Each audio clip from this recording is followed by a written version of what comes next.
وہ لڑکی جو جادو کرنا جانتی تھی. یہ کیسی خوفناک کہانی ہے.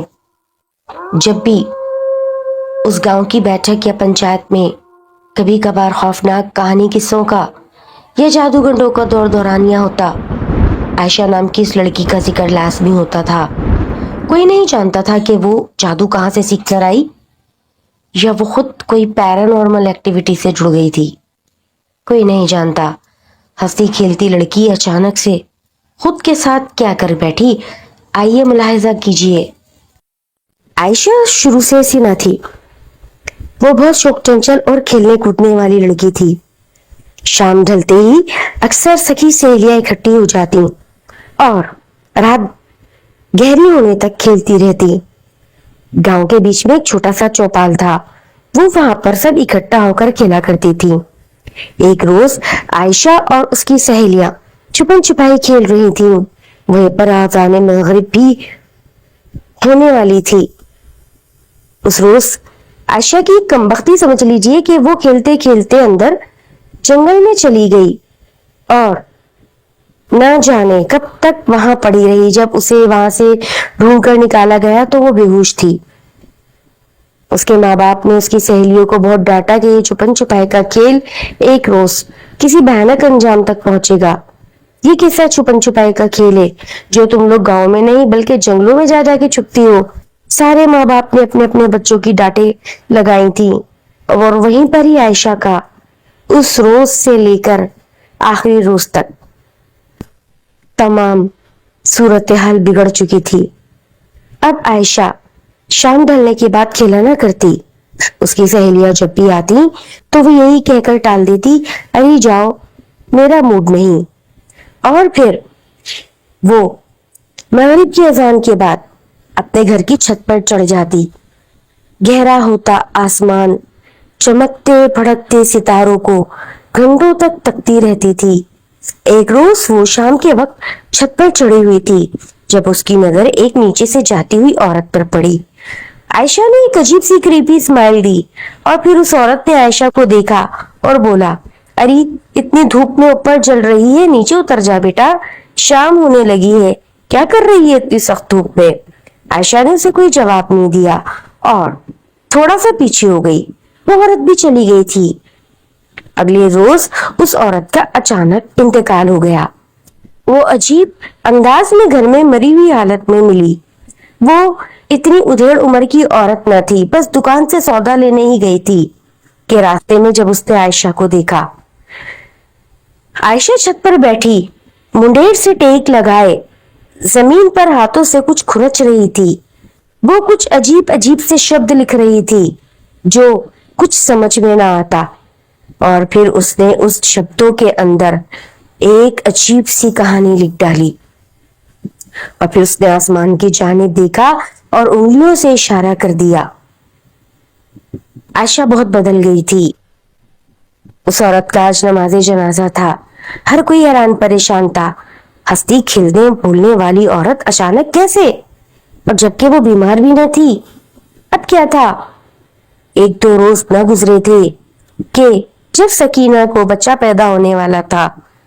وہ عائشہ کے برابر میں ہی رہتی تھی. اس کو بہت زیادہ لیبر پین ہو رہا تھا. عائشہ اس وقت چھت پر ہی موجود تھی. عائشہ کے کانوں میں سکینہ کی کرہانے کی آواز بھی وقفے وقفے سے آ رہی تھی. وہیں پر عائشہ منڈیر کے ساتھ ٹیک لگائے بیٹھی تھی. اچانک موسم نے اپنا رخ بدل لیا. ہوائیں تیز چلنے لگیں اور آندھی سی آ گئی تھی. عائشہ کی امی عائشہ پر چلائیں، عائشہ نیچے آ جاؤ، بہت تیز ہوا چل رہی ہے، نیچے آ جاؤ بیٹا. عائشہ نے اپنی ماں کو کوئی جواب نہ دیا.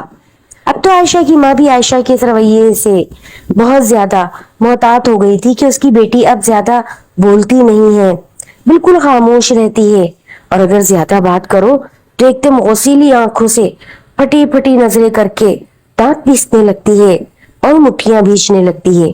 کھانے کو ایسا کہ پورا کھانا سمیٹ جاتی اور پھر اور بھی مانگتی. بال تو مانو جیسے وہ باندھنا ہی بھول گئی تھی. عجیب سا اس نے اپنا گندا اولیا بنا رکھا تھا. ہفتے میں ایک دفعہ بہت مشکلوں سے جب ابا کی کراری ڈانٹ پڑتی تو وہ نہانے جاتی۔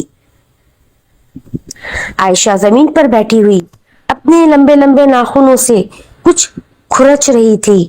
اس نے زمین پہ ایک گول دائرہ سا بنا رکھا تھا اور اس دائرے کے اندر اس نے صاف واضح ایک بچہ بنایا تھا اور اس بچے کی گردن اس نے نیچے جھکا رکھی تھی اور وہیں پر اس نے ایک عورت کا خاکہ بنایا۔ اس عورت کے پیٹ سے ایک عجیب سی بلا نکل رہی تھی۔ دیکھتے ہی دیکھتے سکینہ کے گھر میں کوہرام مچ گیا۔ سکینہ جس کی آوازیں ابھی تھوڑی دیر پہلے کرہانے کی آ رہی تھیں یکدم اس دم توڑ گئیں۔ وہیں پر اس کی ساس چیخی، کیا ہوا سکینہ، بول کیوں نہیں رہی؟ گاؤں والو آؤ دیکھو کیا ہوا ہے میری بہو کو، اچانک ابھی تو یہ صحیح تھی، اچانک اس کا سانس کہاں غائب ہو گیا۔ اسی بیچ میں عائشہ کی امی عائشہ کو لینے اوپر چڑھی تھی۔ جب انہوں نے عائشہ کی یہ عجیب سی حرکت دیکھی کہ اس نے فرش پر کچھ کھرچ رکھا تھا، اس نے اپنے بال بکھیر رکھے تھے، اس کے ہاتھوں کے ناخنوں سے خون رس رہا تھا اور وہ خون اس بچے کے منہ میں جا رہا تھا، یہ خاکہ دیکھ کر عائشہ کی ماں ڈر گئی اور اس کے کانوں میں بھی اب سکینہ کے گھر والوں کے چیخنے اور چلانے کی آوازیں آ رہی تھیں اور وہیں پر دم سادھے عائشہ کی ماں عائشہ کو دیکھ رہی تھی۔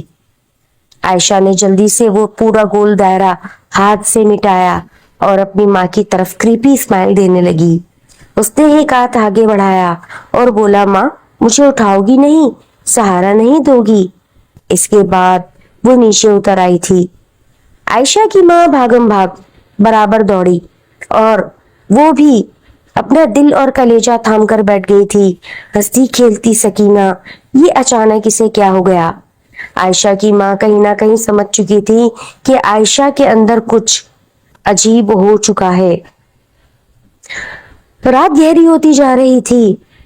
آج آسمان ستاروں سے چمک رہا تھا، چاند آب و تاب سے نکلا پڑا تھا، دودھیا روشنی میں نہایا ہوا گاؤں اور عائشہ اندھیرے راستے کی جانب لمبے کھلے بالوں سے بنا دوپٹے کے چلتے چلے جا رہی تھی۔ جب اس کے پیر ٹوٹے ہوئے پتوں پر پڑتے تو سرسرانے اور چرچراہٹ کی آواز، اس کے چپلوں کے نیچے کچلتے ہوئے پتوں کی آواز صاف سنائی دیتی۔ آج کتے بہت بھونک رہے تھے۔ اچانک عائشہ کی ماں کی آنکھ کھل گئی تھی۔ عائشہ کی ماں کو پیاس لگی اور وہ اٹھ بیٹھی۔ اس کا حلق خشک ہو رہا تھا۔ وہ چاہتی تھی کہ عائشہ کے ابو سے عائشہ کی بات ڈسکس کی جائے، لیکن وقت نہیں مل رہا تھا۔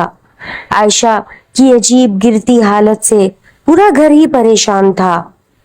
اچانک پانی پیتے پیتے عائشہ کی امی کی نظر جب خالی چارپائی پر گئی تو عائشہ وہاں نہ تھی۔ عائشہ کی ماں کے ہاتھ سے وہ گلاس چھوٹا اور وہ یکدم چلائی، ہائے میری بیٹی کہاں گئی؟ دروازہ کھلا پڑا ہے۔ عائشہ کے ابا کھڑے ہو جاؤ، اکبر بیٹا اکبر۔ اکبر کا دروازہ زور زور سے بجانے لگی۔ اکبر بھی باہر آ گیا۔ ارے اماں کیا ہوا؟ تھوڑا دم تو سادھ لے، شو اتنی زور زور سے دروازہ بجا رہی ہے؟ بیٹا عائشہ گھر سے نکل گئی ہے۔ اللہ خیر، کہاں گئی؟ معلوم نہیں بیٹا، ڈھونڈو، اس کی طبیعت ٹھیک نہیں ہے، اور ویسے بھی آج جو میں نے اپنی آنکھوں سے دیکھا ہے وہ میں تم دونوں کو بعد میں بتاؤں گی۔ عائشہ کے ابا اور اکبر دونوں ہاتھ میں ڈنڈا لیے اور اب ایک کے ہاتھ میں ٹارچ لائٹ بھی تھی۔ پورے گاؤں میں ایک ایک گلی چھان ماری، سب کے دروازے بند، حتیٰ کہ انہوں نے گھروں سے جڑے ہوئے طویلوں کے نیچے سے جھک جھک کے گایوں کے باڑوں تک میں دیکھا تھا۔ خیال یہ ہوا عائشہ کہیں نہر کی جانب تو نہیں گئی۔ کچھ دوست اکبر کے وہ بھی اکبر کا ساتھ دینے آ گئے تھے، اور یہی نہیں، اب نہر کی جانب بہت تیز تیز بھاگ رہے تھے۔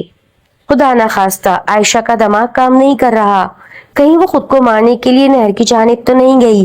اندر ہی اندر وسوسے جنم لیتے جا رہے تھے، لیکن نہر اور نہر کے اوپر کا پل